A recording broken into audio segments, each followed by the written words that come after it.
Thank you so much.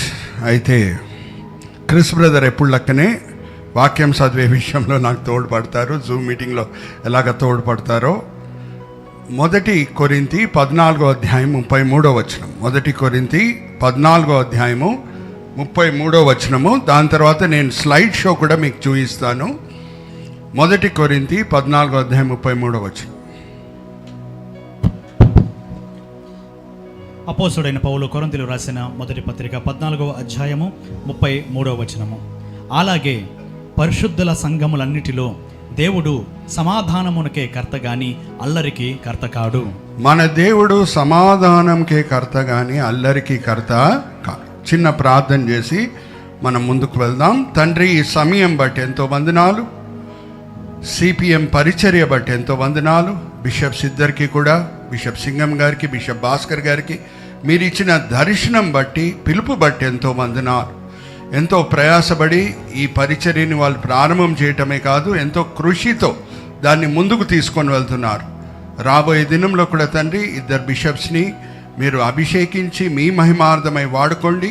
CPM ministry చేత మీరే మహిమ పొందండి. సార్వత్రిక సంఘం మేలు పొందేటట్లు మీ కృప చూపించండి. ఇప్పటి వరకు మా పాటల చేత, సాక్ష్యముల చేత, వాక్యం చదవటం చేత మిమ్మల్ని మేము ఆరాధించి ఉన్నాం. ఇప్పుడు మేము వాక్యం ధ్యానిస్తుండగా మా ప్రతి మాట, ఆలోచన, క్రియ మీ మనసుకి సంతోషము, మీ పేరుకి మహిమ కలిగేటట్లు మీ కృప చూపించండి. ఈ విన్నపములు మేము యేసుక్రీస్తు పరిశుద్ధమైన నామమున వేడుకుంటున్నాం. ఆమేన్, ఆమేన్, ఆమేన్. మొదటిగా దేవుడు నాకు ఇచ్చిన ఈ అవకాశం బట్టి, అలాగే సిపిఎం నాయకులు నాకు ఇచ్చిన ఈ అవకాశం బట్టి దేవునికి ఎంతో వందనాలు. నేను ప్రతి ప్రసంగం ఒక మాటతో ప్రారంభం చేస్తాను. మా సిపిఎం వాళ్ళకైతే అది తెలుసు. ఫస్ట్ టైమర్స్ కూడా ఉన్నారు కాబట్టి మరి ఆ మాటలు పలకాలని దేవుడు నన్ను ప్రేరేపిస్తున్నారు. అదేమనంటే, దేవుడు మనకు అప్పచెప్పిన అన్నిటికంటే ప్రాముఖ్యమైన పరిచర్య ఏంటి అని మనం ప్రశ్న వేసుకుంటే అది ఆయనను ఆరాధించే పరిచర్య. ఆరాధనలో ఉన్న శ్రేష్టత ఏంటి కూడా మనకి అర్థం కావాలి. ఆరాధన శాశ్వతమైన పరిచర్య. హల్లెలూయా, ప్రైజ్ ది లార్డ్. ఈ లోకంలో ప్రారంభమై పరలోకంలో కూడా కొనసాగుతుంది. నేను మిమ్మల్ని ఒక ప్రశ్న అడుగుతాను. పరలోకంకి వెళ్ళిన తర్వాత అక్కడ ఏమైనా స్వస్థపరిచే పరిచర్య ఉంటుందమ్మా? ఎవరైనా రోగిలు ఉంటారా? ఉండరు. పరలోకంకి వెళ్ళిన తర్వాత అక్కడ ఏమైనా సువార్త బోధించి పాపులను రక్షించే పరిచర్య ఉంటుందా? ఉండదు. అక్కడ అందరు కూడా పరిశుద్ధులే. ఏమన్నా ఒక పరిచర్య ఈ లోకంలో ప్రారంభమై పరలోకంలో కూడా కొనసాగుతుందంటే అది ఆయనను ఆరాధించే పరిచర్య. దేవుణ్ణి ఆరాధించే విషయంలో దేవుడు మన జీవితంలో కుమరించిన దీవెనలు బట్టి ఆయనను ఆరాధించడం మంచిదే, కానీ అన్నిటికంటే శ్రేష్టమైన ఆరాధన ఏమై ఉన్నదంటే మన దేవుడు ఏమై ఉన్నాడో దాన్ని బట్టి ఆయనను ఆరాధించడం మనము నేర్చుకోవాలి. జాగ్రత్త వినండి. డాన్ మోయన్ అనే గ్రేట్ వర్షిప్ లీడర్, ఆయన ప్రతి కాన్సర్ట్ ఒక పాటతో ప్రారంభం చేస్తాడు. ఆయన సిగ్నేచర్ సాంగ్ అని కూడా అంటారు. అదేంటంటే, God is good all the time God is good. అన్ని వాతావరణంలో, అన్ని పరిస్థితుల్లో దేవుడు మంచివాడు, నా దేవుడు మంచివాడు అన్ని పరిస్థితుల్లో. అది ఆయన సొంత తెలివితేటలతో రచించిన పాట కాదు, దానికి వాక్య ఆధారం కూడా ఉంది. అది కూడా నేను క్రిస్ బ్రదర్తో చదివిస్తాను. సీనాయి కొండ మీద దేవుడు మోషే మధ్యన జరిగిన సంభాషణ. మోషే అడుగుతున్నాడు, ప్రభువా నీ మహిమను నేను చూడాలని. దేవుడు ఎలాగా స్పందిస్తున్నారో చూద్దామా? నిర్గమకాండం 33వ అధ్యాయము 18-19 వచనాలు. నిర్గమకాండం 33, 18, 19. కాగా యెహోవా, నీవు చెప్పిన మాట చొప్పున చేసేదను. నీ మీద నాకు కటాక్షము కలిగినది, నీ పేరును బట్టి నిన్ను ఎరుగుదనని మోషేతో చెప్పగా, అతడు దయచేసి నీ మహిమను నాకు చూపమనగా, మహిమను నేను చూడాలి ప్రభు అని కోరుకుంటున్నాడు. ఆయన నా మంచితనమంతయు నీ ఎదుట కనపరచెదను, నా మంచితనంని నేను చూపిస్తాను. జాగ్రత్త వినండి. దేవుని మహిమను చూసిన వాళ్ళు కూడా తప్పుదారిలో వెళ్ళడానికి వీలుంది. ఎర్ర సముద్రం పాయలవటం చూడలేదా ఇజ్రాయేలీలు? కానీ ఆయన మంచితనం బట్టి వాళ్ళ హృదయంలో సందేహము పుట్టించుకున్నారు. మీకు తెలుసు, నాకు తెలుసు. మోషే నాయకత్వం కింద ఐగుప్తు దాసత్వం నుంచి విమోచించబడిన తరంలో ఎంతమంది వాగ్దాన దేశం చేరారండి? 2. వాళ్ళు దేవుడు మంచివాడు అని నమ్మారు. వాళ్ళ విధేయత వాతావరణం మీద ఆధారం పడిన విధేయత కాదు. నిజమైన ఆరాధన ఏంటంటే దేవుడు మంచివాడు, ఆయనలో ఉన్న మంచి గుణముల మీద మన ధ్యానం ఉంచి ఆయనని ఆరాధించడం. ఎందుకంటే వాతావరణం అప్పుడప్పుడు అనుకూలంగా ఉంటుంది, అప్పుడప్పుడు అనుకూలంగా లేకుండా ఉంటుంది. నేను మిమ్మల్ని ఒక ప్రశ్న అడుగుతాను, మీరే నాకు జవాబు ఇవ్వాలి. 2 సేవకులు కొరడా దెబ్బలు తిన్నారు, సంఖ్యలతో బంధింపబడారు, చెరలో వేయబడారు, కానీ స్తుతి పాటలు పాడుతున్నారంట. ఎవరి గురించి మాట్లాడుతున్నా నేను? వాతావరణం ఏం అనుకూలంగా లేదు, కానీ వాళ్ళ కనుదృష్టి దేవుని మంచితనం మీద ఉంది. దేవుడు ఇది అనుమతించాడంటే మా మేలు కొరకే అనుకొని వాళ్ళు స్తుతి పాటలు పాడుతున్నారు. వాళ్ళకు కూడా తెలియదు స్తుతి పాటలు పాడే ముందు ఆ జైలు అధికారి ఆ దినం మారు మనసు పొందుతాడు అని వాళ్ళకు కూడా తెలియదు. మనకందరూ కూడా తెలుసండి, సంఘం జన్మించిన దినమున 3000 మంది ఆత్మలు రక్షింపబడిన దినమున పేతురు గొప్ప ప్రసంగం చేశాడు. ఆత్మ అభిషేకంతో గొప్ప ప్రసంగం చేశాడు, చాలా మంచి ప్రసంగం. దాని స్పందన ఏంటంటే అక్కడ ఉన్న యూదులు, భక్తిగల యూదులు వచ్చి ఎలారా రక్షణ పొందుటకు మేమేం చేయాలని అడుగుతున్నారు. పౌలు శీల ఏ ప్రసంగము చేయలేదు. హల్లెలూయా, ప్రైజ్ ద లార్డ్. అక్కడ ఉన్న జైలు అధికారి వీళ్ళ దేవుని పట్ల వీళ్ళ మనసులో ఉన్న ప్రేమను గమనించాడు, సమర్పణను గమనించాడు. అది ఆయనను ఆకర్షించింది. హల్లెలూయా, ప్రైజ్ ద లార్డ్. ఏ వాతావరణంలో మన దేవుడు మంచివాడు అనే మాట మనము మర్చిపోకూడదు. సో సిపిఎం అది ఒక క్రమం ప్రకారంగా ముందుకు సాగుతుంది. రిజిస్ట్రేషన్ కూడా అన్నీ చేసుకొని ప్రభుత్వం నియమించిన సూత్రాలన్నింటినీ కూడా పాటించుకొని ముందుకు వెళ్తుంది. కాబట్టి దేవుని నడిపింపు దాంట్లో ఉన్నది. దేవునిలో అనేక మంచి గుణములు ఉన్నాయి. ఒక మంచి గుణం గురించి నేను ఈరోజు మీ ముందు తీసుకొని వస్తున్నాను. నా పరిచర్య, వాక్య భాగం పరిచర్య. అదేంటంటే మన దేవుడు అల్లరికి కర్త కాడు. ఇంగ్లీష్లో ఏమని రాయబడి ఉన్నది? God is a God of order. God is a God of order. So ఎన్నో క్షేత్రాల్లో లేఖనంలో మనం గమనిస్తే దేవుడు అల్లరికి కర్త కాడు, అన్నీ సక్రమంగా ఒక పద్ధతి ప్రకారంగా చేస్తాడనే విషయం మనము గమనించవచ్చు. ఈరోజు నేను మీ ముందు 3 సీల్ తీసుకొని వస్తాను. నెక్స్ట్ స్లైడ్కి మనం వెళ్దాము. రైమింగ్ ఇక్కడ చూడండి, సీతో కూడిన words: creation, caravan, canon and chastisement. దాని అర్థం నేను అన్నీ కూడా చెప్తాను మరి తెలుగులో. క్రియేషన్ అంటే సృష్టించటము, క్యారవాన్ అంటే చాలామంది కలిసిమెలిసి నడుచుకొని వెళ్ళటం, దాన్ని ఇంగ్లీష్లో ఏమంటారు? క్యారవాన్. అలాగే క్యానన్ అంటే ఇది తుపాకీ కాదండి, ఆ క్యానన్ వచ్చి CANNON. ఇది CANON అంటే లేఖనం. క్యానన్ అంటే లేఖనము. చాస్టైజ్మెంట్ అంటే శిక్షించటం. అడుగు బై అడుగు, మెట్టు బై మెట్టు మనము వెళ్దాం. నేను మిమ్మల్ని ఒక ప్రశ్న అడుగుతాను. మనం కూడా క్రిస్మస్ కిట్స్ అన్నీ కూడా మన చర్చెస్లో చేస్తుంటాము. ఇక్కడ కూడా చక్కని స్టేజ్ ఉంది, అవునా? ఏ ప్రోగ్రామ్ అన్నా చేయాలంటే మొదట్లో స్టేజ్ అవసరమా లేకపోతే యాక్టర్స్ అవసరమా? స్టేజ్ అవసరం కదా. ఒకసారి చూద్దామా? Next slide. ఇక్కడ చూడండి, క్రియేషన్లో మొదటి అధ్యాయం మొదటి 13 వచనాల్లో మనకి ఏదో కనిపిస్తుంది. దాని తర్వాత 14వ అధ్యాయం నుంచి 28వ అధ్యాయం వరకు వేరే విషయం మనకి కనిపిస్తుంది. ఇక్కడ చూడండి, ఇక్కడ ఎంటీ స్టేజ్ ఉందా? ఫస్ట్ స్టేజ్ తయారైందా? దాని తర్వాత ఏం కనిపిస్తున్నది? యాక్టర్స్ వస్తున్నారు. స్టేజ్ లేనిది యాక్టర్స్ని తీసుకొని వస్తే వాళ్ళు ఎక్కడి నుంచి ఉంటారు? ఈ స్టేజ్ లేకుండా ఉంటే, పుల్పిట్ లేకుండా ఉంటే, పాస్టర్ సురేష్ గారన్నా, బిషప్ సింగం గారన్నా, బిషప్ భాస్కర్ గారన్నా వచ్చిన తర్వాత సుబోధ్ గారు నేను ఇప్పుడు స్టేజ్ తయారు చేయాలంటే అది అల్లరికి గుర్తు, క్రమంకి గుర్తు కాదు. అయితే ఎన్నోసార్లు మనం ఆదికాండం 1వ అధ్యాయం చదివి ఉండొచ్చు. మనకు ఒక క్రమం, ఒక పద్ధతి కనిపిస్తుంది దేవుడు సృష్టించే విషయంలో. అదేమనగా నెక్స్ట్ స్లైడ్కి మనం వెళ్దాం. ఇక్కడ చూడండి, మొదటి 3 దినములు దేవుడు స్టేజ్లు తయారు చేస్తున్నాడు. హల్లెలూయా, ప్రైజ్ ద లార్డ్. ఎక్కడున్నా చీకటి ఉన్నది, మొదటి దినం వెలుగు వచ్చేసింది. 2వ దినము ఎక్కడ చూసినా నీళ్లున్నాయి, మధ్యలో ఆకాశము సృష్టింపబడింది. దాని తర్వాత 3వ దినము భూమిలో ఉన్న నీళ్ళని దేవుడు వేర్పరిచేశాడు, సముద్రాలను సృష్టించాడు, భూమిని సృష్టించాడు, చెట్లని నాటాడు. సో మొదటి 3 దినములు మనం ఏం చూస్తున్నామంటే స్టేజ్లు తయారవుతున్నాయి. 4వ దినం నుంచి ఎక్కడ ఒక స్టేజ్ ఉందో, ఎక్కడ వెలుగుందో అక్కడ సూర్యుడు వచ్చేసాడు, చంద్రుడు వచ్చేసాడు, నక్షత్రాలు వచ్చేసినాయి. హల్లెలూయా, ప్రైజ్ ద లార్డ్. దాని తర్వాత 5వ దినం ఎక్కడ స్టేజ్ ఆల్రెడీ ఉందో, ఎక్కడ సముద్రాలు ఉన్నాయో అక్కడ చేపలు వచ్చేసినాయి, ఎక్కడ ఆకాశం ఉందో అక్కడ పక్షులు వచ్చేసినాయి. 6వ దినము స్టేజ్ ఆల్రెడీ రెడీగా ఉంది, భూమి ఉంది, చెట్లు ఉన్నాయి, భూజంతువులు వచ్చేసినాయి. కొంచెంసేపు తర్వాత ఆదామవ్వ వచ్చేస్తున్నారు. హల్లెలూయా, ప్రైజ్ ద లార్డ్. ఒక క్రమం, ఒక పద్ధతి మనకి దేవుడు సృష్టించటంలో కనిపిస్తున్నది. నేను నెక్స్ట్ క్యారవాన్ గురించి చెప్పే ముందు ఒక ప్రాముఖ్యమైన విషయము మీ ముందు తీసుకొని వస్తున్నాను. అదేమనంటే, క్రైస్తవులంగా చిన్నప్పటి నుంచి మనకు అలవాటు ఏమనగా తేటగా కనిపించే అద్భుతాలు, శబ్దంతో కూడిన అద్భుతాలు బట్టి హల్లెలూయాలు ప్రైజ్ ద లార్డ్ చెప్పడం మన అలవాటు. తప్పేం కాదు, హల్లెలూయాలు ప్రైజ్ ద లార్డ్ మనము పలకాలి.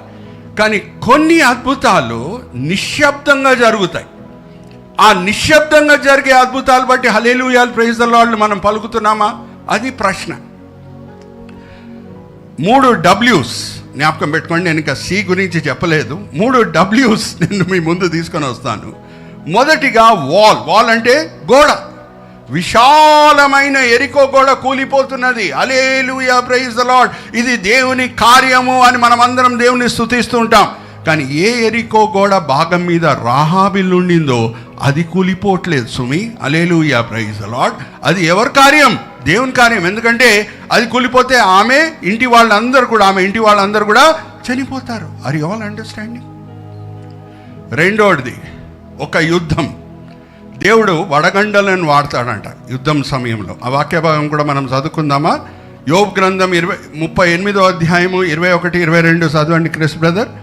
వడగండలని దేవుడు యుద్ధం సమయంలో వాడుకుంటాడంట. ఆ ఆడటము యెహోషువ గ్రంథం 10వ అధ్యాయము 11వ వచనం నుంచి కూడా మనకు కనిపిస్తుంది. కానీ మొదటిగా వడగండలని యుద్ధంలో ఎలాగ వాడతాడనేది యోబు గ్రంథం 38వ అధ్యాయంలో మనం చదువుకుందాం. 21, 22 అందరు నోట్ చేసుకోండి కావాల్స్తే. యోబు గ్రంథము 38వ అధ్యాయము 21వ వచనము. ఇదంతయు నీకు తెలిసి ఉన్నది కదా, నీవు బహువృద్ధుడవు, నీవు అప్పటికే పుట్టి ఉంటివి, నీవు హిమము యొక్క నిధులలోనికి చొచ్చితివా, ఆపత్కాలము కొరకు యుద్ధం కొరకును యుద్ధ దినము కొరకును దినం కొరకును నేను దాచి ఉంచిన వడగండ్ల నిధులను నీవు చూచితివా. వడగండలని ఎలాగ నేను వాడతాను యుద్ధం సమయంలో నీకు తెలుసా అని యోబుని దేవుడు అడుగుతున్నారు. ఎలాగా వాడారు ఒక సందర్భం మీ ముందు తీసుకొని వస్తున్నాను. ఇజ్రాయెల్ సైన్యము ఒక విశాలమైన సైన్యంతో యుద్ధము చేస్తున్నది. అది విశాలమైన సైన్యం అని మనం ఎందుకు చెప్పొచ్చు అంటే 5 రాజుల సైన్యం అది. ఓకే, 10వ అధ్యాయం యెహోషువ గ్రంథము మనం తీసుకుందాము. 10వ వచనం నుంచి. ఆ రోజు చిన్న ఇజ్రాయెల్ సైన్యము ఆ విశాలమైన సైన్యంతో యుద్ధం చేసినప్పుడు దేవుని శక్తి ఇజ్రాయెల్ సైన్యంతో పాటు ఉంది కాబట్టి మనం అందరం కూడా పాడతాం కదండి ఆ పాట. ఇజ్రాయేలు సైన్యముందు నడిచిపోయిన దైవమా. ఎందుకు? ఎప్పుడన్నా యుద్ధంకి వెళ్ళినప్పుడు ఇజ్రాయెల్ సైన్యం ఎప్పుడు చిన్నగానే ఉంటుంది, శత్రుల సైన్యం పెద్దగానే ఉంటుంది. వీళ్ళు గెలుస్తున్నారంటే కేవలం దేవుని శక్తి వల్లనే. Hallelujah praise the Lord. So ఏమైందంట ఆ సందర్భంలో ఒకసారి మనం చూద్దామా? యెహోషువ గ్రంథము 10వ అధ్యాయము 11వ వచనము. మరియు వారు ఇజ్రాయేలు ఎదుటి నుండి బేత్ హోరోనుకు దిగిపోవు త్రోవను పారిపోవచ్చుండగా వాళ్ళకి తెలిసిపోయింది యుద్ధం మనం చేయలేము, ఇజ్రాయేలీలతో మనం ఓడిపోతామని అక్కడి నుంచి పారిపోతున్నారంట. ఎవరు? శత్రువులు. వారు అజేకాకు వచ్చే వరకు యెహోవా ఆకాశం నుంచి గొప్ప వడగండ్లను వారి మీద పడవేసెను గనుక వారు దాని చేత చనిపోయిరి. వడగండల వలన వాళ్ళు చనిపోయిరి. ఎవరు? శత్రువులు. ఇజ్రాయేలీలు కత్తివాత చంపిన వారి కంటే ఆ వడగండ్ల చేత చచ్చిన వారు ఎక్కువ మంది ఉండిరి. Hallelujah praise the lord. జాగ్రత్త వినండి, ఇంకా నేను క్లైమాక్స్కి రాలేదు. సైలెంట్ మిరాకిల్ ఏంటో నేను మీతో ఇంకా పంచుకోలేదు. ఏమనంటే జాగ్రత్త వినండి. ఆ శత్రువుల సైన్యం పారిపోతున్నది, వీళ్ళు వెంటాడుతున్నారు. దాని తర్వాతనే యెహోషువ కూడా ప్రార్థన చేస్తాడు. ఏమనంటే ప్రభువా సూర్యుడు అలాగే నిలిచి ఉండునుగాక అన్న ఆ సందర్భంలోనే ప్రార్థన చేస్తాడు. ఎందుకంటే కానానీయులకి, జాగ్రత్త వినండి, ఆ భూమి ఎలాగుంటుందో తెలుసు, ఎక్కడ దాక్కోవాలో వాళ్ళకి తెలుసు. చీకటి సమయంలో వాళ్ళు ఎక్కడెక్కడ దాక్కొని ఉన్నారో ఇజ్రాయెల్ సైన్యంకి తెలియదు.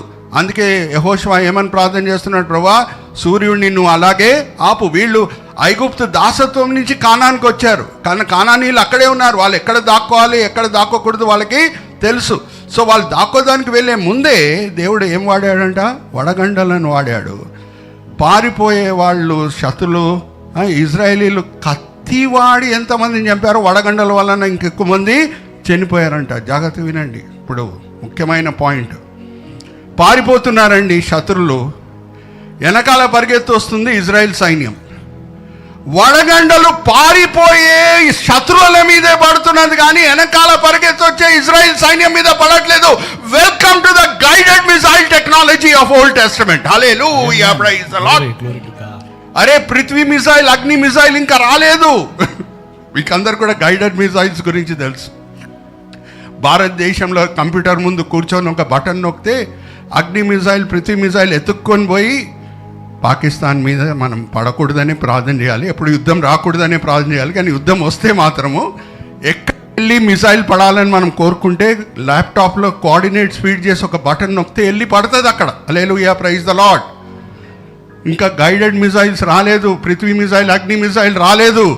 వడగండలు పారిపోయే వాళ్ళ మీద పడుతున్నది కానీ వెనకాల వచ్చే వాళ్ళ వెనకాల పడట్లేదు. ఇది అద్భుతంగా నిశ్శబ్దంగా జరిగే అద్భుతం. Are you all understanding?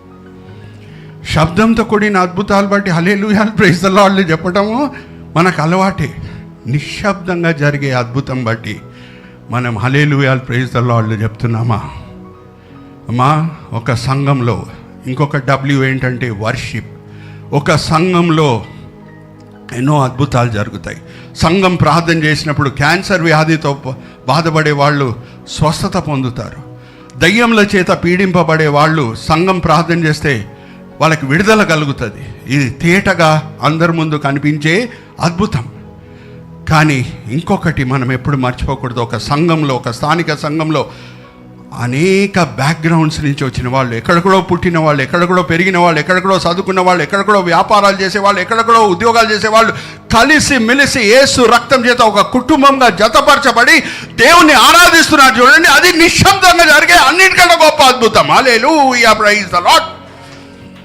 మనం ఒకే తల్లిదండ్రులకు పుట్టలేదండి, కానీ ఒక సంఘ సభ్యుడు కష్టంలో ఉంటే వెంటనే ఇంకొక సంఘ సభ్యుడు నిశ్శబ్దంగా ఉండలేడు, పరిగెత్తి వెళ్తాడు. రక్తబంధులు వస్తారో లేదో కానీ సంఘ సభ్యులు పరిగెత్తి వెళ్తారు. Hallelujah, praise the lord. ఇది నిశ్శబ్దంగా జరిగే అద్భుతం. Are you all understanding? ఇప్పుడు క్యారవాన్కి నేను వస్తున్నాను. నెక్స్ట్ డబ్ల్యూ ఏంటంటే వాక్, కలిసిమెలిసి నడుచుకొని వెళ్ళుట. సంఖ్యాకాండంలో మనం చూస్తే మొదటి అధ్యాయంలోనే సైనికుల సంఖ్యనే 6 లక్షల కంటే ఎక్కువ ఉన్నది. సంఖ్యాకాండం ఎందుకు సంఖ్యాకాండం అని పేరు వచ్చింది? ఒకసారి కాదు, 2 సార్లు ఎంతమంది శూరులు ఉన్నారు, ఎంతమంది యుద్ధంకి వెళ్తారనే లెక్కలు వేశారు కాబట్టి సంఖ్యాకాండం అనే పేరు వచ్చింది. అయితే జాగ్రత్త వినండి, 6 లక్షల మంది యుద్ధంకి వెళ్ళే వాళ్ళే ఉన్నారు అని అంటే వాళ్ళ భార్యలు, వాళ్ళ పిల్లలు, వృద్ధులు వాళ్ళందరూ కూడా తీసుకుంటే దగ్గర 25 లక్షల ప్రజలు నడుచుకొని వెళ్తున్నారు. అమ్మా, నేను సేవకు వచ్చే ముందు ఇండియన్ ఆయిల్ కార్పొరేషన్లో పెట్రోల్ బంక్ ఇన్స్పెక్టర్గా చేసేవాడిని. నా first posting Rajahmundry, second posting నాది విజయవాడ. రాజమండ్రి పక్కన ఏముంది? గోదావరి ఉంది. విజయవాడలో పక్కన ఏముంటుంది? కృష్ణానది ఉంటుంది. ప్రతి 2-3 సంవత్సరాల్లో పుష్కరమ్స్ అనేది జరిగేవి. పుష్కరమ్స్ జరిగితే ఆ కాలంలో ఇంకా సోషల్ మీడియా రాలేదు. ఒక 2-3 డేస్ తర్వాత పేపర్ చదివితే స్టాంపీడ్ జరిగింది, ఒక్కరి మీద ఒక్కరు పడారు, కొంచెమంది నలగొట్టబడారు, కొంచెమంది చనిపోయారు అని న్యూస్ వస్తూనే ఉంటుంది పుష్కరమ్స్ జరిగినప్పుడు. అరే 25 లక్షల ప్రజలు 40 సంవత్సరాలు నడుచుకొని వెళ్ళారు, ఒక్కసారి కూడా స్టాంపీడ్ జరగలేదు. హల్లెలూయా, ప్రైజ్ ది లార్డ్. ఎందుకండి?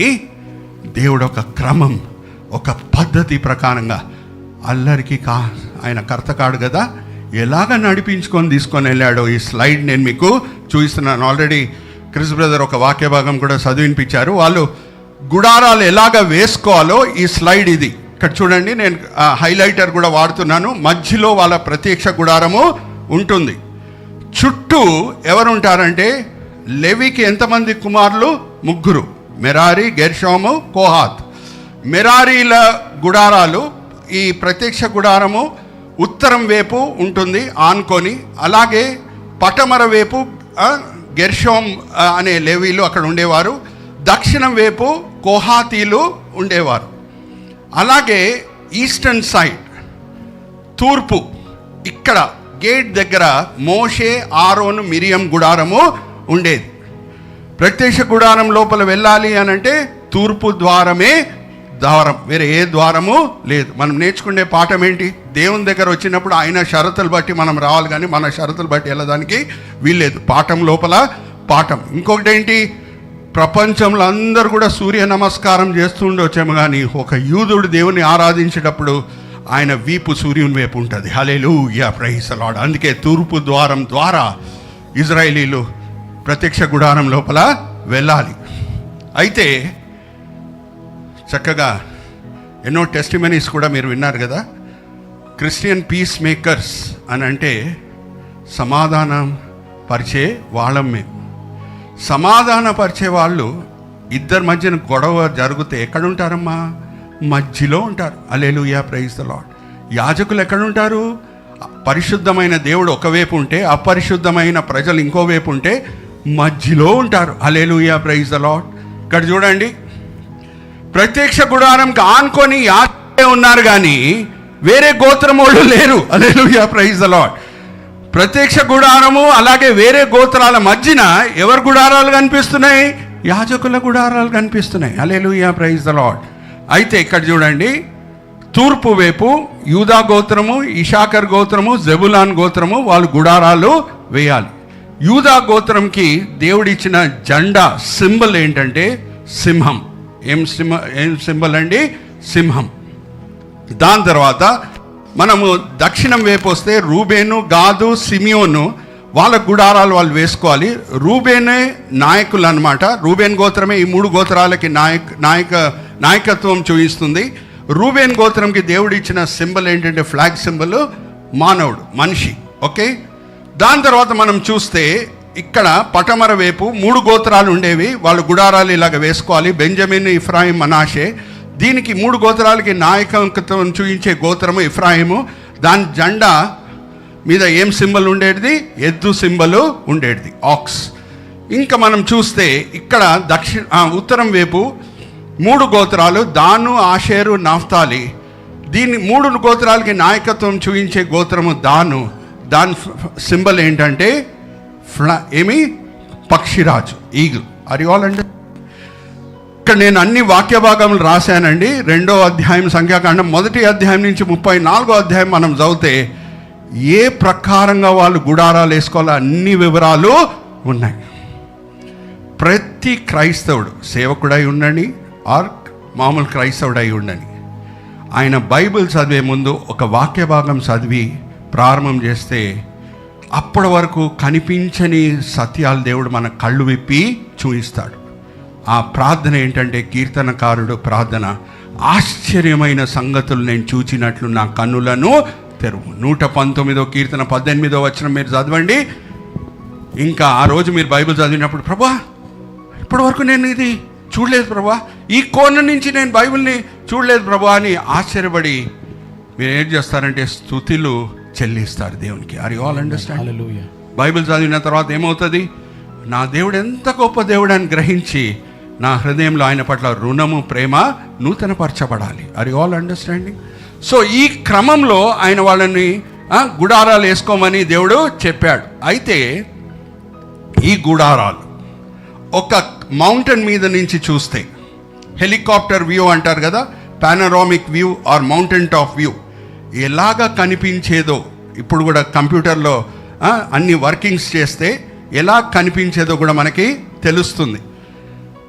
3 కొండలు ఎక్కాడంట ఒక ప్రవక్త, ఇజ్రాయేలీలని శపించుటకు. ఒక రాజు ఆయనను పిలిచాడు, ధనమిచ్చి బ్లాంక్ చెక్ ఇస్తాను, వచ్చి శపించు. ఎవరమ్మా అది? బీలాం. ఒకసారి నెక్స్ట్ స్లైడ్కి మనం వెళ్దాము. మనకు కనిపిస్తున్నాడు చూడండి, బీలాం ఇక్కడ ఉన్నాడు, బాలాక్ రాజు ఇక్కడ ఉన్నాడు, గుడారాలు ఇక్కడ కనిపిస్తున్నాయి. బాలాక్ రాజు కోరుకుంది ఏంటంటే బీలాము నోటి నుంచి శాపాలే రావాలని. కానీ బీలాం మీద దేవుని ఆత్మ దిగి వచ్చింది. ఆయన బహుశా మనసులో కోరుకొని ఉండుండొచ్చు, శాపాలే పలికి నేను బ్లాంక్ చెక్ తీసుకొని వెళ్ళాలి ఇక్కడి నుంచి అని.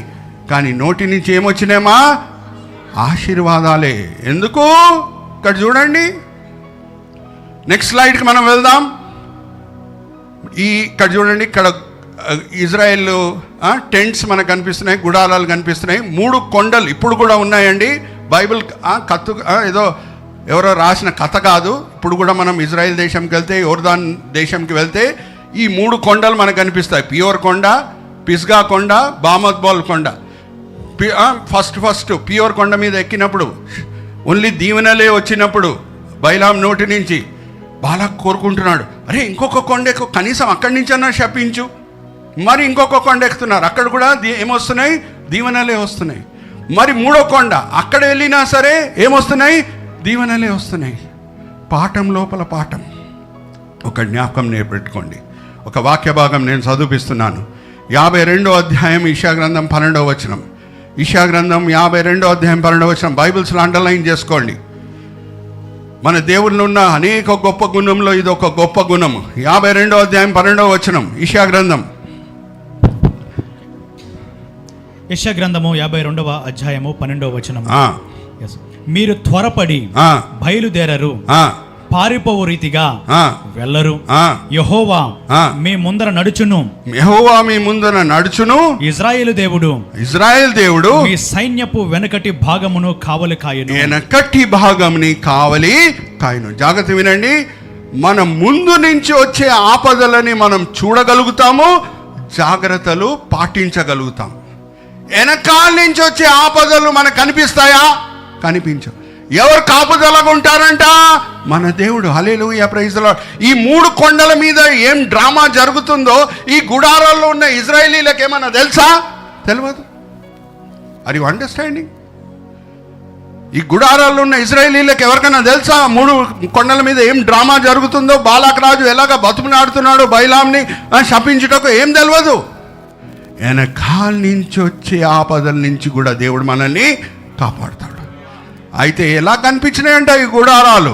నెక్స్ట్ స్లైడ్కి మనం వెళ్దాం. కరెక్ట్ కంప్యూటర్ ర్యాంకింగ్స్ ప్రకారంగా వేస్తే, కంప్యూటర్ గ్రాఫిక్స్ మనం వేస్తే సిల్వర్ వలె కనిపిస్తాయి. Hallelujah, praise the Lord. ఇప్పుడు కూడా మీరు పాపులేషన్ కౌంట్ చేసి Judah, Issachar, Zebulun, Dan, Asher, Naphtali, Reuben, Simeon, Gad, Ephraim, Benjamin, Manasseh population వేసి గుడారాలను మీరు కంప్యూటర్లో వేయండి. మీకు పైనుంచి చూస్తే, హెలికాప్టర్ వ్యూ చూస్తే ఎలా కనిపిస్తుంది? సిల్వ వలె. ఎప్పుడు సిల్వ వలె కనిపిస్తుందో దేవుని శాపం రాగలుగుతుందా? రాలేదు. హల్లెలూయా, ప్రైజ్ ది లార్డ్. అమ్మా, 25 లక్షల ప్రజలు ఎలాగ గుడారాలు వేసుకోవాలో దేవుడు ఆజ్ఞాపించాడు. అలాగే వాళ్ళు గుడారాలు వేసుకున్నారు. దాని తర్వాత ఏ క్రమంలో వాళ్ళు నడుచుకొని వెళ్ళారు అది నేను మీకు చూపిస్తున్నాను. నెక్స్ట్ స్లైడ్కి మనం వెళ్దాం. ఇక్కడ చూడండి, line of March of the tribes and Levites. ఎక్కడుంది ఇది? సంఖ్యాకాండం 10వ అధ్యాయము 14వ వచనం నుంచి 28వ వచనం. అందరు మీరు హోంవర్క్గా తీసుకోండి. తర్వాత మా వాట్సాప్ గ్రూప్ కూడా జాయిన్ అవ్వండి. ఈ వీడియో రికార్డింగ్ ఉంటుంది, plus power point presentation slides ఏమున్నాయో అది కూడా మేము దాంట్లో పెడతాము. సంఖ్యాకాండం 10వ అధ్యాయం 14వ వచనం నుంచి 28వ వచనం. ఏ గోత్రము? మొదటిగా 2 గోత్రాలను తీసుకొని వెళ్ళాలి. ఇక్కడ ఏం కనిపిస్తుందమ్మా? సింహం. సింహం గోత్రము, సింహము ఫ్లాగ్ ఏ గోత్రంకి ఇవ్వబడింది? యూదా గోత్రం. యూదా గోత్రం 2 గోత్రాలని తీసుకొని అది ప్రయాణము చేస్తుంది. దాని తర్వాత నెక్స్ట్ వచ్చేది గెర్షోము, మెరారి వాళ్ళు ప్రత్యక్ష గుడారంలో ఉన్న చాలా బరువైన వస్తువులు, గంగాలం, ఇత్తడి బలిపీఠం, తర్వాత పెద్ద పెద్ద టెంట్లు నిల్చోబెట్టాలంటే పోల్స్, అవన్నీ కూడా ఎద్దుల బండిలో వాళ్ళు తీసుకొని వస్తారు. ఇక్కడ అందరికి ఎద్దుల బండి కనిపిస్తుంది కదా, ఓకే. దాని తర్వాత ఎవరు వస్తారు? రూబేన్ గోత్రము 2 గోత్రాలను తీసుకొని అది నడుచుకొని వెళ్తుంది. దాని తర్వాత ఏమొస్తుంది? కోహాతీలు. వాళ్ళు గెర్షోనీలు, మెరారీలు కాదు, కోహాతీలు నిబంధన మందసంని భుజం మీద మోసుకొని వాళ్ళు నడిచేవారు. జాగ్రత్తగా వినండి. ఈ గెర్షోనీలు, మెరారీలు బయలుదేరిన తర్వాత కోహాతీలు బయలుదేరవచ్చు కదండి, ఎందుకు వెంటనే బయలుదేరట్లేదు?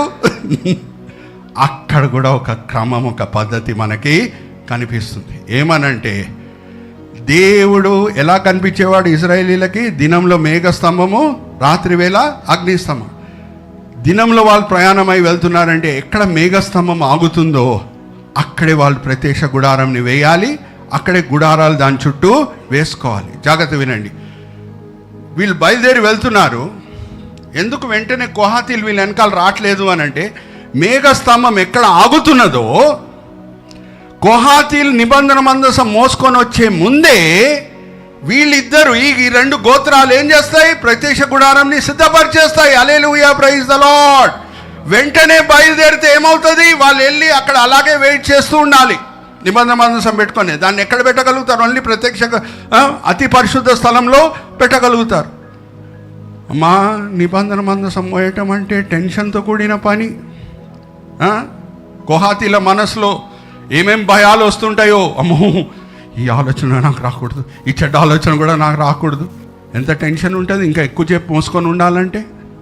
అందుకే వీళ్ళు బయలుదేరి వెళ్ళి ఇంకొక చోటలో ప్రత్యక్ష గుడారం స్థాపించే సమయంలో ఈ గోత్రము ప్రయాణం చేసి వెళ్తున్నది. ఇది రూబేను, సిమియోను, గాదు. అక్కడ ప్రత్యక్ష గుడారం రెడీగా ఉందని తెలిసిన తర్వాత కోహాతీలు ఏం చేస్తున్నారమ్మా? నిబంధన మందసంని భుజం మీద మోసుకొని వెళ్తున్నారు.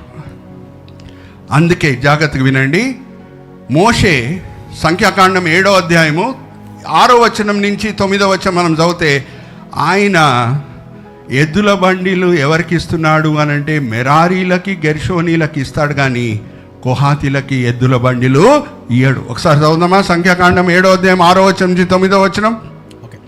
సంఖ్యాకాండము 7వ అధ్యాయము 6వ వచనం నుంచి, మోషే ఆ బండ్లను ఆ ఎద్దులను తీసుకొని లేవీయులకు ఇచ్చెను. అతడు 2 బండ్లను 4 ఎద్దులను వారి వారి సేవ చొప్పున గెర్షోనీయులకు ఇచ్చెను. అతడు 4 బండ్లను 8 ఎద్దులను యాజకుడగు అహరోను కుమారుడైన ఈతామారు చేతి కింద సేవ చెయ్యు మెరారీలకు వారి వారి సేవ చొప్పున ఇచ్చెను. గెర్షోనీయులకు ఇచ్చెను, మెరారీలకు ఇచ్చెను. కోహాతీయులకు ఇయ్యలేదు. హల్లెలూయా, ప్రైజ్ ద లార్డ్. ఎందుకంటే వాళ్ళు భుజం మీద మోసుకొని వెళ్ళాలి. వీళ్ళ తర్వాత ఎవరు ప్రయాణమై వస్తారమ్మా? నెక్స్ట్ స్లైడ్కి మనం వెళ్దాం. ఇఫ్రాయిం గోత్రము 2 గోత్రాలను తీసుకొని అది ప్రయాణము చేస్తుంది. చివరి భాగంలో మనం చూస్తే దాన్ గోత్రం. అందుకే దాన్ గోత్రంకి ఇవ్వబడిన జెండా మీద ఏ పిక్చర్ ఉంటుందమ్మా? పక్షిరాజు పిక్చర్ ఉంటుంది. అది చివర్లో 2 గోత్రాలను నడిపించుకొని వస్తుంది. ఈ క్రమం, ఈ పద్ధతి ప్రకారంగా వాళ్ళు నడుచుకున్నారు కాబట్టి 40 సంవత్సరాలు 25 లక్షల ప్రజలు ప్రయాణమై వెళ్తున్నారు. ఒక్కసారి కూడా స్టాంపీడ్ జరగలేదు. ఒకరి మీద ఒకరు పలిపోవటమన్నా, ఒకరొకరిని తొక్కుకోవటమన్నా, ఒకరొకరు చనిపోవటమన్నా స్టాంపీడ్ వలన జరగలేదు. ఇది నిశ్శబ్దంగా జరిగిన అద్భుతం. Hallelujah, hallelujah. Are you understanding? మా ప్రతిసారి బైబిల్ చదివినప్పుడు, బైబిల్ మూసే సమయంలో మనము నా దేవుడు ఎంత గొప్పవాడు అని మనసులో రుణము, ప్రేమ నూతనపరుచుకొని అప్పుడే బైబిల్ మూయాలి. Hallelujah, praise the Lord. అది ఎప్పుడు వీలవుతుంది? మనం మొదటిగా ప్రార్థన చేసి స్టార్ట్ చేసినప్పుడు, ఆశ్చర్యమైన సంగతులు నేను చూచినట్లు నా కన్నులను తెరువు. ఎంతోమంది క్రైస్తవులు వంశావళిలు రాగానే దాటి వెళ్ళిపోతాడు. వీళ్ళని కనేను అని వెళ్ళిపోతూ ఉంటారు. మన సిపిఎం గ్రూప్ మెంబర్స్కి తెలుసు, ఎవ్రీ ట్యూస్డే ఒక 10 సెషన్స్ మనం వంశావళిల నుంచి నేర్చుకున్న పాఠాలు ఏంటో మనకు అందరు కూడా తెలుసు. నేను మిమ్మల్ని అందరిని కూడా ప్రోత్సహిస్తున్నా, ట్యూస్డే బైబిల్ స్టడీకి రండి, నేర్చుకోండి. మీ హృదయాల్లో ప్రభువారి పట్ల రుణంని, ప్రేమని నూతనపరచుకోండి. హల్లెలూయా, ప్రైజ్ ది లార్డ్. వంశావళిల్లో కూడా ఎన్నో మర్మాలు దేవుడు దాచిపెట్టాడు. చాలామంది క్రైస్తవులు వంశావళి రాగానే వీడిని కానీ ఎందుకురా, ఏం నేర్చుకొని ఉంది దీన్ని బట్టి అని వెళ్ళిపోతూ ఉంటారు. ఉదాహరణకు నేను చెప్తున్నా, జాగ్రత్త వినండి. ఇఫ్రాయిం గోత్రంకి చెందిన ఎల్కన్నా 2 భార్యలు కలిగి ఉండేను, హన్నా ఇంకా పెనీనా. ఎల్కన్నా ఇఫ్రాయిం గోత్రం అని ఉన్నది. మరి ప్రత్యక్ష గుడారంలో ఇఫ్రాయిం గోత్రంకి చెందిన సామ్యులు పనిచేయవచ్చా? అక్కడ లెవీలే పనిచేయాలి కదమ్మా, అవునా కాదా? మరి వంశావళిలు చదివితేనే మీకు అర్థమవుతుంది. సామ్యుయల్ కూడా లేవి గోత్రంకి చెందిన వ్యక్తి. Hallelujah, praise the Lord. Just this is only an appetizer for you. మీకు మెయిన్ మీల్స్ కావాలంటే మా ట్యూస్డే మీటింగ్స్లో జాయిన్ అవ్వండి. ఓకే, నెక్స్ట్ అయితే ఇప్పుడు హీబ్రీలకు రాసిన పత్రిక 8వ అధ్యాయం 5వ వచనం. ఎందుకు దేవుడు ఈ జెండాల మీద ఈ ఎంబ్లమ్సే ఉండాలని కోరుకున్నాడు? మోషేకైతే పాపం అప్పుడు తెలియదు, దేవుడు ఆజ్ఞాపించినట్టు మోషే చేశాడు. 8వ అధ్యాయం 5వ వచనం హీబ్రీలకు రాసిన పత్రిక. మోషే బ్రదర్ చదవని మైక్ ఉంది కాబట్టి. మోషే గుడారము అమర్చబోయినప్పుడు కొండ మీద నీకు చూపబడిన మాదిరి చొప్పున సమస్తమును చేయుటకు జాగ్రత్త పడుము అని దేవుని చేత హెచ్చరింపబడిన ప్రకారము ఈ యాజకులు పరలోక సంబంధమగు వస్తువుల ఛాయారూపమైన గుడారమందు సేవ చెయ్యుదురు. పరలోకంలో ఛాయగా ఏముందో దాని ప్రకారంగా ఇక్కడ జరిగింది. మోషే కూడా బహుశా అప్పుడు తెలియకుండా ఉండొచ్చు. ప్రకటన గ్రంథం 4వ అధ్యాయం 6-8 వచనాల్లో దేవుని సింహాసనం ముందు 4 జీవులు ఉన్నాయి. దేవుణ్ణి 24 గంటలు స్తుతించే జీవులు. దాని ముఖాలు చూస్తే ఒక ముఖం మనిషిది, ఒక ముఖము పక్షిరాజుది, ఒక ముఖము ఎద్దులది, ఇంకొక ముఖము సింహంది. Hallelujah, praise the Lord. బహుశా మోషే కూడా తెలియకుండా ఎందుకు దేవుడు ఇట్లా ఆజ్ఞాపిస్తున్నాడు? Are you all understanding? So ప్రతిదానికి కనెక్షన్ ఉంటుందమ్మా. పనికి రాకుండా దేవుడు ఏ పనియో చేయడు. అయితే ఇప్పుడు క్యానన్కి మనం వెళ్దాము. నెక్స్ట్ సి ఏంటమ్మా? Canon, beatitudes. ఇప్పుడే చదువుకున్నాం కదా, ధన్యులు ధన్యులు ధన్యులు. జాగ్రత్తగా వినండి. ఈ కొండ మీద ప్రసంగంలో మొదట్లో ధన్యతలు ఉంటాయి, దాని తర్వాతనే వేరే ప్రసంగాలు ప్రసంగంతో కూడిన వేరే విషయాలు మనము చూడొచ్చు. మీరు ఏదన్నా చారిటీ చేస్తే ఒక చేయికి తెలవకూడదు ఇంకొక చేయికి మీరు ఏం చారిటీ వరకు మంచి కార్యం మీరు చేస్తున్నారు. అలాగే ఉపవాసం ఉన్నప్పుడు మీరు ఇలాగ ప్రవర్తించాలి. ఈ మాటలన్నీ కూడా క్రియతో కూడిన మాటలు ప్రభువారు కొండ మీద ప్రసంగంలో మాట్లాడుతున్నారు. కానీ ఎందుకు మొదట్లో ధన్యతలు, దాని తర్వాతనే వేరే విషయాలు ఎందుకు? కారణం ఏంటి? మన దేవుడు అల్లరికి కర్త కాడు. అయితే ఎందుకు అలాగ చేశాడు? మనం ఏం చేస్తామో అది దేని మీద ఆధారపడి ఉన్నదంటే మనం ఏమై ఉన్నామో. హల్లెలూయా, ప్రైజ్ ద లార్డ్. మనం ఏమై ఉండాలి ఫస్ట్ అని ప్రభువారు బోధించి తర్వాత ఏం కార్యములు మనం చేయాలనేది బోధిస్తున్నారు. Are you all understanding? ఎందుకమ్మా మొదట్లో ధన్యతలు, దాని తర్వాతనే వేరే ప్రసంగం? మన దేవుడు అల్లరికి కర్త కాడని చెప్పాను కదా, ఒక క్రమం ఒక పద్ధతి ఉంటుందని చెప్పాను కదా. ఇప్పుడు ఈ ధన్యతల్లో కూడా మనం చూస్తే జాగ్రత్తగా వినండి, ఎలాగ స్టార్ట్ అవుతున్నది, ఎలాగ ఎండ్ అవుతున్నది. ఒక్కసారి మనం చూస్తే ఒక క్రమం, ఒక పద్ధతి మనకి కనిపిస్తుంది. దీన మనస్సు కలిగిన వాళ్ళు ధన్యులు, అది మొదట్లో ఉంది. దేవుని రాజ్యం కొరకు శ్రమ పొందిన వాళ్ళు ధన్యులు అనేది మొదట్లో ప్రభువారు చెప్పట్లేదు, అది చివరిలో ఉంది. ఎందుకు ఇది దీన మనస్సు? అమ్మా జాగ్రత్త వినండి, ఇది ఫుల్ క్రైస్తవ జీవితము ప్రయాణంని వర్ణిస్తున్నది. హల్లెలూయా, ప్రైజ్ ద లార్డ్. ఫుల్ క్రైస్తవ ప్రయాణంని వర్ణిస్తున్నది. ఎలాగా? బహుశా మనం ఎప్పుడు చూడలేదు కావచ్చు. దీన మనసు అంటే ఒక వ్యక్తి నేను పాపి అని గ్రహించినప్పుడు, పరిశుద్ధాత్మ చేత ఒప్పింపబడినప్పుడు ఆయనకు దీన మనసు కలుగుతుంది. కలిగినప్పుడు ఏం చేస్తాడు? దుఃఖించకుండా నవ్వుతాడా? ఇద్దరు వెళ్ళారంటే ఆలయం లోపల, ఒకడు పరిసేయుడు, ఇంకో ఆయన సుంకరి. పరిసేయుడు కాళ్ళేళ్ళు ఎగరేసుకుంటున్నాడు నేను పరిశుద్ధుణ్ణి అని. కానీ సుంకరి సంగతి ఏంటమ్మా? సాగిలపడి ఏడుస్తున్నాడు. ఎందుకంటే పరిశుద్ధాత్మ ఒప్పింపు ఆయన జీవితంలో జరుగుతుంది. ఆయన పాపి అని గ్రహించాడు కాబట్టి. Look at the order. దేని తర్వాత ఏమొస్తుందో చూడండి ధన్యతల్లో. సో మొదటిగా దీన మనసు కలిగిన వాళ్ళు, తర్వాత దుఃఖపడవాళ్ళు, దాని తర్వాత సాత్వికులు. ఎందుకు? ఎక్కడి నుంచి వచ్చింది సాత్వికము? మనం క్షమాపణ పొందిన తర్వాత దేవుని చేత మనం ఇంత పెద్ద పాపులమే, అటువంటి పాపిని దేవుడు క్షమించాడే, నేను ఎంత రుణస్థుడై ఉండాలి, ఆయన దగ్గర ఎంత సాత్వికుడై ఆయన పాదం దగ్గర పడి ఉండాలి అని సాత్వికము పుడుతుంది. Are you all understanding? అందుకే సాత్వికులు ధన్యులు అనేది మొదటి మాట కాదు, అది మూడో మాట కాదు వస్తున్నది. దాని తర్వాత blessed are those who are hungry for God's righteousness. అప్పుడు ఏమవుతుంది? మారు మనసు పొందిన వ్యక్తిలో ఎటువంటి మార్పు కలుగుతుందంటే, జాగ్రత్తగా వినండి. ఒక వ్యక్తి చక్కగా వర్ణించాడు నిజమైన రిపెంటెన్స్. ఇంగ్లీష్లో చెప్పి నేను తెలుగులో చెప్తున్నాను. True repentance means getting addicted to your allergies and becoming allergic to your addictions అని అన్నాడు. అంటే ఇప్పటి వరకు లోకమిచ్చే ఆనందమే లోకమిచ్చే ఆనందమే లోకమిచ్చే ఆనందమే అడిక్షన్ ఉంది. అది ఇప్పుడు ఏమైపోతుంది? మారు మనసు పొందిన తర్వాత అలర్జీగా మారుతుంది.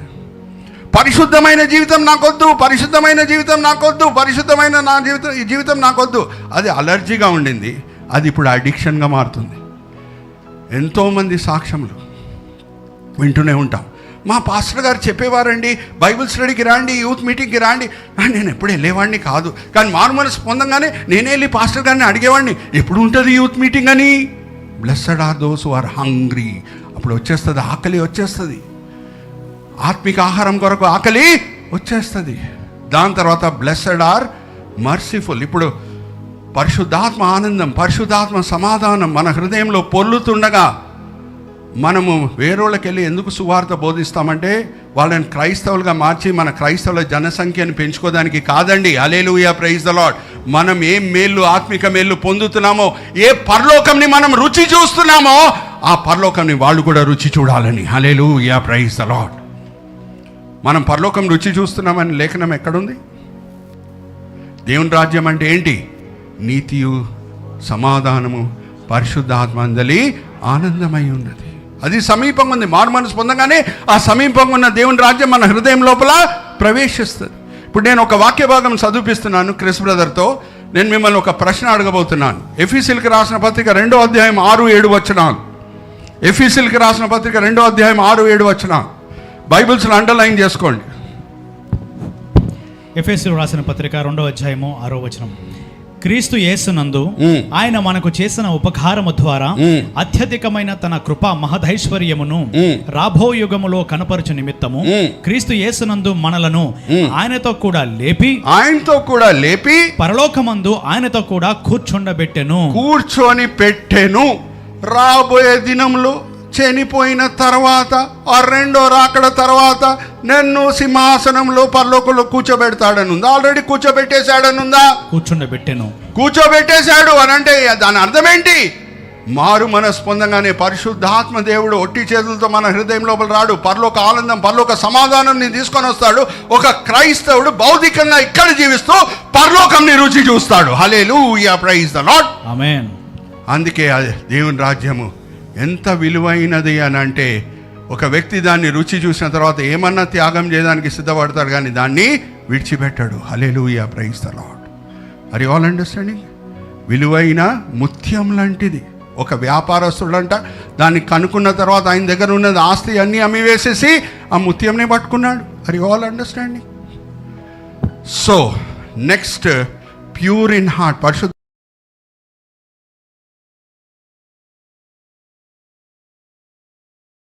వెళ్తాడు. క్రీస్తు రూపంలో మనం మార్చబడుట, పవిత్రులంగా, ఇంకా పవిత్రులంగా, ఇంకా పవిత్రులంగా మనల్ని చేస్తాడు. దాని తర్వాత ఏమవుతున్నది అని అంటే, అమ్మా నేను పాస్టర్గా ఉన్నాను కాబట్టి చెప్తున్నాను, మీరు కూడా కాపర్లు. ఇద్దరు భార్యాభర్తలు సంఘం లోపలే ఏమన్నా వాళ్ళ మధ్యన మిస్అండర్స్టాండింగ్ వస్తే, ఘర్షణ వస్తే, రోడ్లో వెళ్ళే వాళ్ళతో వెళ్ళి పంచుకుంటారా? మా ఇంట్లో గడబడి జరిగిందని, లేకపోతే పాస్టర్ గారి దగ్గర వచ్చి పంచుకుంటారా? ఎందుకు? పాస్టర్ గారు అంటే నమ్ముతారు కాబట్టి, ఆయన రహస్యాలని దాచిపెడతాడు కాబట్టి, ఆయన ఒక స్టేజ్కి వచ్చాడు కాబట్టి పరిచర్యకి.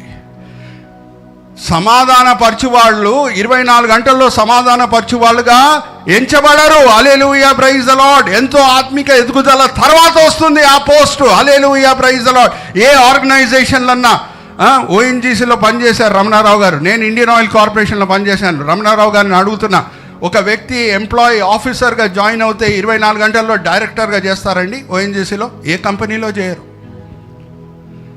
ఎదుగుదల బట్టి, హల్లెలూయా, ప్రైజ్ ద లార్డ్, సమాధానకర్తగా ఆ క్రైస్తవుడు ఎంచబడతాడు. దీంట్లో 2 అర్థాలు ఉన్నాయి. ఒకటి, అపవిత్రమైన పాపులు అటువైపు ఉన్నారు, పవిత్రమైన దేవుడు ఇటువైపు ఉన్నాడు. మధ్యలో సమాధానకర్తగా నించొని ఆ అపవిత్రమైన పాపులని దేవుని వైపు ఈయన నడిపిస్తాడు. దేవుడు వీళ్ళ మధ్యన సమాధానము జరిగేటట్లు దేవుని చేతిలో వాడబడతాడు. Are you all understanding? ఆత్మలని రక్షిస్తాడు. Hallelujah, praise the Lord. చీకటి ఉన్న ఆత్మలని ఎక్కడ తీసుకొని వస్తాడు? వెలుగుకి. నెక్స్ట్ ఇంకొకటి ఏంటి? సంఘం లోపల క్రైస్తవుల మధ్యన ఏమైనా గొడవలు వస్తే కూడా సమాధానకర్తగా ఉంటాడు ఎదిగిన వ్యక్తి దగ్గరే వస్తారు. కానీ సమస్యలకి పరిష్కారం మాకు చూపించండి అని ఎవరి దగ్గర ఎదుగుదల లేదో వాళ్ళ దగ్గర వెళ్తారా? వెళ్ళరు.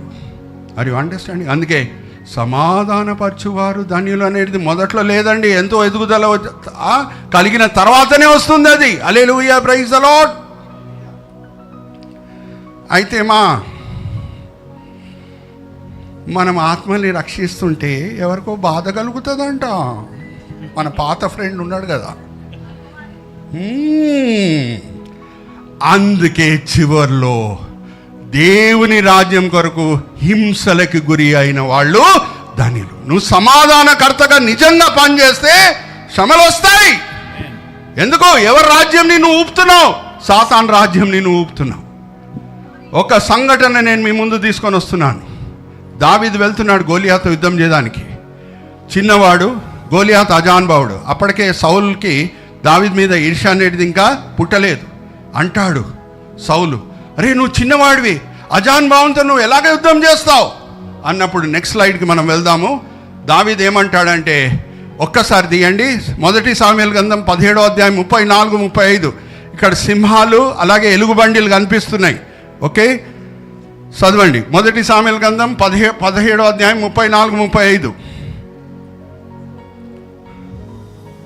చదవండి బ్రదర్. అలాగే 1 సమూయేలు గ్రంథము 17వ అధ్యాయము 34-35 వచనాలు.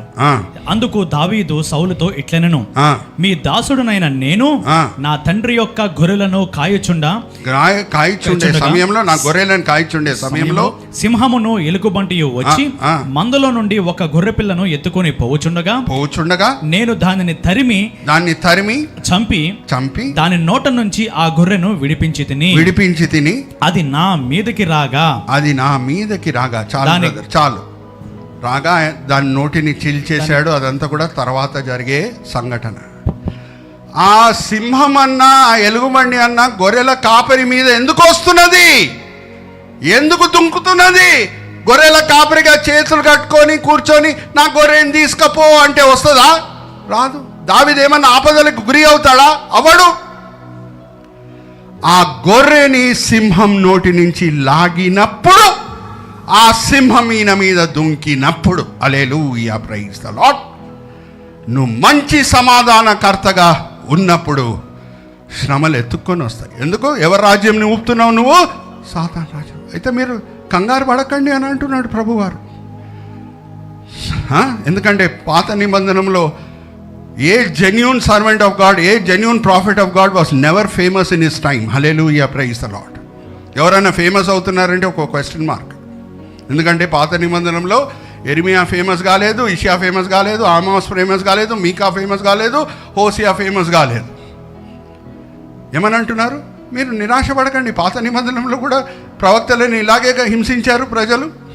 ఎందుకంటే వాళ్ళు దేవుని పట్ల నిజాయితీ చూపిస్తూ నమ్మకంగా పరిచర్య చేస్తున్నారు, ఆత్మల్ని రక్షించడానికి ప్రయత్నిస్తున్నారు. Hallelujah, praise the Lord. Are you seeing a wonderful order in the Beatitudes? I am asking you a question. Say amen. ఎక్కడ స్టార్ట్ అయ్యి ఎక్కడ ఎండ్ అవుతుంది చూడండి. ఎన్నోసార్లు మనం చదువుకుంటాం, కానీ ఈ క్రమం ఎందుకు ప్రభువారు మెయింటైన్ చేశారు? ఎందుకు అక్కడ ప్రారంభమవుతుంది? దీన మనస్సు కలిగి ఉన్న వాళ్ళు ధన్యులని అక్కడ ప్రారంభమై ఎందుకు ఇక్కడ సమాప్తం అవుతుంది? శ్రమలకి గురి అయ్యేవాళ్ళు ధన్యులు. Hour God is a God of order. ఇంకోటి చివరిది నేను చూపిస్తాను, కొంచెం మీకు నవ్వు రావచ్చు. మనం శ్రమకాలంలో ఉండము, మనం అందరం ఆరోహణమై వెళ్తాము. కానీ ఆ 7 సంవత్సరాల శ్రమకాలంలో చివరి తీర్పు 7వ పాతల తీర్పు. ఓకే, దాంతో కూడిన స్లైడ్ నేను చూపిస్తాను. ఇక్కడ చూడండి, భూకంపం వచ్చింది, మరి వడగండలు దేవుడు ఆకాశం నుంచి వేసి దుష్టులని శిక్షిస్తున్నాడు. ఒకసారి చదువుదామా? దాని తర్వాత నేను ఒక విషయం చెప్పేసి నేను ముగిస్తాను. ఇక్కడ కూడా ఒక క్రమం అనేది మనకు కనిపిస్తుంది. ఓకే, ప్రకటన గ్రంథము 16వ అధ్యాయము 17వ వచనం నుంచి 7వ దూత తన పాత్రను వాయుమండలం మీద కుమ్మరింపగా సమాప్తమైనదని చెప్పుచున్న ఒక గొప్ప స్వరము గర్భాలయములో ఉన్న సింహాసనం నుండి వచ్చెను. అప్పుడు మెరుపులను, ధ్వనులను, ఉరుములను పుట్టెను. పెద్ద భూకంపము కలిగెను. మా అందరికి పెద్ద భూకంపం కనిపిస్తుందా? ఎర్త్ క్రాక్ అయిందంతా కనిపిస్తుందా? Yes are no? ఆమేన్ చెప్పండి. ఆమేన్. మనుష్యులు భూమి మీద పుట్టినది మొదలుకొని అట్టి మహాభూకంపము కలగలేదు. అది అంత గొప్పది, అంత గొప్పది. రిక్టర్ స్కేల్లో 10 out of 10 వస్తుంది దానికి. ప్రసిద్ధమైన మహాపట్టణము 3 భాగములు ఆయను. అన్యజనుల పట్టణములు కూలిపోయెను. తన తీక్షణమైన ఉగ్రతయను మధ్యము గల పాత్రను మహాబబులోనునకు ఇయ్యవలెనని దానిని దేవుని సముఖమందు జ్ఞాపకము చేసిరి. ప్రతి ద్వీపము పారిపోయెను, పర్వతములు కనపడకపోయెను. అంత పెద్ద భూకంపం కదా, అందుకే దాని ప్రభావం ఇలాగ మనకి కనిపిస్తుంది అనమాట. 5 మనుగుల బరువు గల పెద్ద వడగండ్లు ఆకాశం నుండి మనుషుల మీద పడెను. ఆ వడగండ్ల దెబ్బ మిక్కిలి గొప్పదైనందున వడగండలు వస్తున్నాయి. జాగ్రత్త వినండి.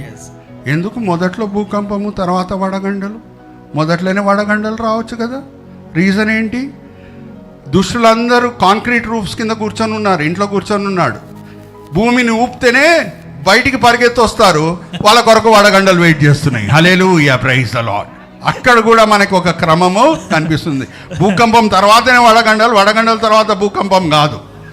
అక్కడ కూడా క్రమం కనిపిస్తున్నది దేవుంది. Are you all understanding? Our God is the God of order. Okay, ఇంకా అనేక మర్మాలు ఉన్నాయి లేఖనంలో.